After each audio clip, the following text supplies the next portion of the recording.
can feel them. Yes.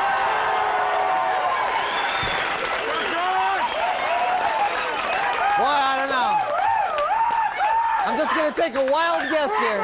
Guys, just out of the kingdom, that... it just sounds like residual mariner fever to me. Is what that sounds like. It's just the whole town is... Yeah.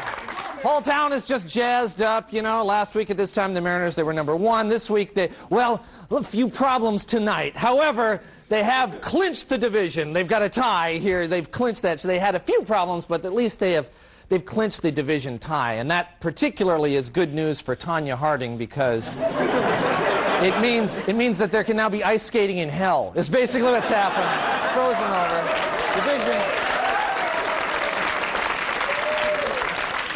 Division winners, which is all people around here are talking about, with, of course, the possible exception of the O.J. Simpson trial. You guys all saw the closing arguments and everything. All you really have to do is look around Seattle to know that we are also in the grip of O.J. fever. And I mean those guys down in Fremont who keep putting the scarves and things around that, waiting for the interurban state. They dress it up for every occasion. Well, apparently, they've gotten to another Seattle landmark, this whole O.J. fever. Can we see what's done? Look at this. You see that? The hammering... Look what they did there. It's the O.J. It's knifing man now. O.J. Ooh, not hammering man anymore. Anyway, yeah. The O.J. trial it's affecting us in a lot of interesting ways, actually. And Bill and Tracey have been looking into it. Bill, Tracey, go ahead. Yeah, well, the verdict is in the hands of the jury, but, the trial itself is now a part of our lives. Even our language is starting to reflect our obsession with the Simpson case. Maybe you've noticed some of these new words creeping into your vocabulary. From attorney Johnny Cochran, for example, we get the verb to Cochranate, meaning to justify the indefensible. Now, Tracey here is going to use the word Cochranate in a sentence. That Cairo morning show is pretty darn good, he Cochranated. Yeah. So here's another one.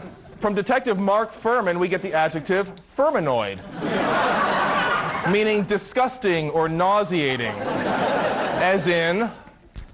Ooh, does this milk smell a little Fuhrmanoid to you?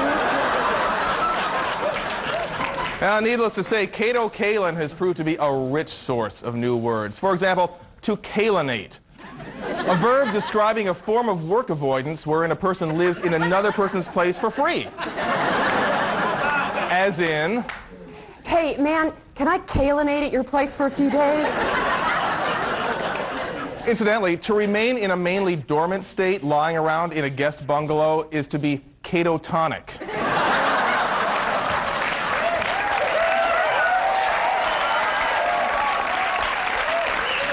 Okay, we can thank Judge Lance Ito for the word etosphere.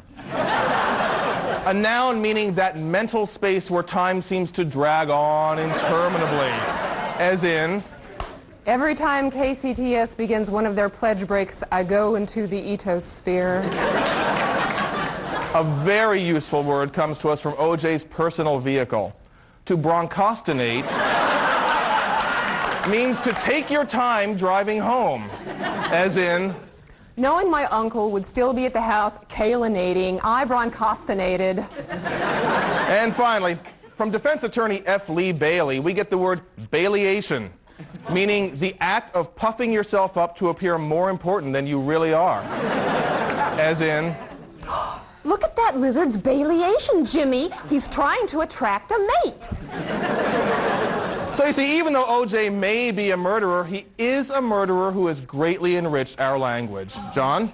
Well, thank you very much, Bill. Thank you, Tracey. That makes it all very clear now. It's very interesting.